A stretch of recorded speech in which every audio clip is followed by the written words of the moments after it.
নামাজের সামনে দিয়ে অতিক্রম করা, যেটাকে ক্রস বলি আমরা। একজন সালাত আদায় করছে, এক পাশ থেকে তার সামনে দিয়ে অন্য পাশে যাওয়া, এটা হলো নাজায়েজ। তার সামনে কেউ বসা থাকলে তিনি সরে যেতে পারেন বা পেছন থেকে বরাবর তার সামনে গিয়ে দাঁড়াতেও পারেন, এটাতে কোনো অসুবিধা নেই।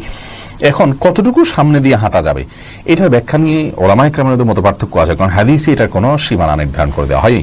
অনেক ওলামা ইকরাম বলেছেন একজন সালাত আদায়কারীর যে সিজদা পর্যন্ত যে জায়গা লাগে এক কাতার, এর বাইরে দিয়ে সে যে কেউ যেতে পারে, কারণ এর বাইরে দিয়ে গেলে তার ডিস্টার্ব হওয়ার কথা নয়। এটা মূলত তার ডিস্টার্ব যাতে না হয়, তার সালাতের মনোযোগিতা যেন নষ্ট না হয়, এই বিষয়ের জন্য এটা নিষেধ করা হয়েছে।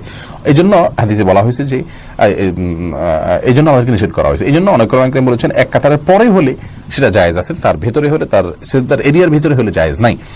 অনেক ওলামা ইকরাম বলেছেন 3 কাতার পর্যন্ত। যারা 3 কাতারের কথা বলেছেন তাদের দৃষ্টিভঙ্গি এরকম যে স্বাভাবিকভাবে সালাতে যতটুকু নজর থাকে, সিজদার দিকে নজর থাকলেও তার 2-3 কাতার পর্যন্ত সামনে তিনি দেখতে পান স্বাভাবিকভাবে, অতএব তারপরে গেলে অসুবিধা নেই। মূলত আসলে বিষয়টা হলো সালাত যিনি আদায় করছেন তার যদি মনোযোগ নষ্ট না হয় সেরকম দূরত্ব দিয়ে যাওয়া যাবে। এক্ষেত্রে যত বেশি দূরত্ব দিয়ে যাওয়া যায় ততই ভালো।